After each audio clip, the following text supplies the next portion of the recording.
Hi there, my name is Anthony Nganga, and welcome back to my Random Thoughts channel. This is Random Thought number 4, and today it's truly random. It's about Noah's Ark. Yep, Noah's Ark. You remember the guy, the old guy in the Bible? Apparently, he was 500 years old when he started building the ark. That's the thought that comes to my head, and the reason for that is purely because of the fact that this guy was probably, one of the earliest folks to be in isolation and quarantine, if you may wish to say that. Not because there's going to be a virus, rampaging around the world, killing people, but because there's going to be a massive flood that was going to kill and drown everything that was not in the ark. Because he was told by God, go build an ark and take all the animals, put them in there, because after that I'm gonna, send a massive flood that will wipe off everybody. Now, this guy was in the ark. The ark was not very big. The Bible says it was roughly 150 meters long, so that's not terribly long. That's the length of a soccer field and a half, and probably maybe 3 stories high or something like that.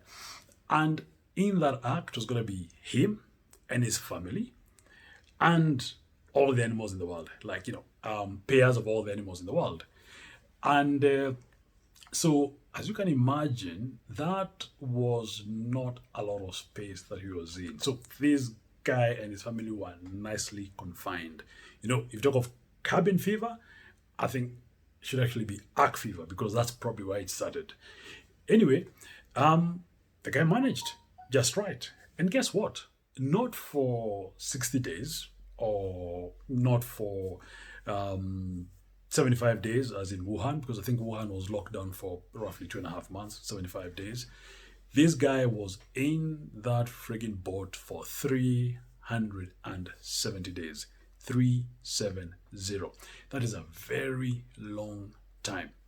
And to boot, it is him, his family, and all the creatures of the earth, those that fly, those that slither, those that walk. They were all in there with him.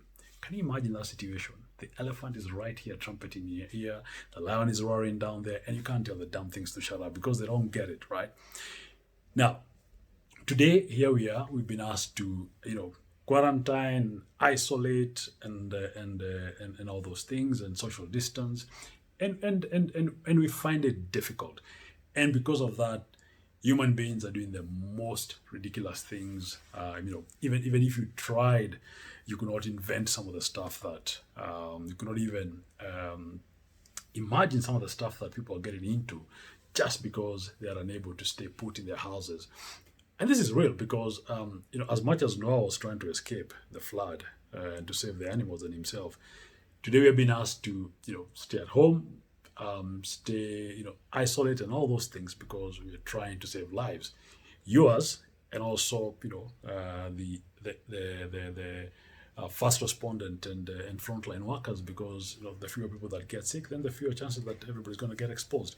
So, whenever you feel that you're really, really, really tired and you want to get out, think of Noah. Think of Noah 370 days in the ark with all the animals, and just think about yourself with your cat and your dog, or yourself with your wife and your 3 kids, or yourself with your spouse and whoever else. Very few of you. So if you have a problem staying put, think of Noah and the ark. Now, also, let's think about when all this is over, because it's going to be over in the next maybe 2 or 3 months, it's going to be over. But the question is, how shall we know it's over? When do we go back to shaking hands without having to reach into your pocket for sanitizer? When do we kill all these social distancing manenos? When can we actually shake hands?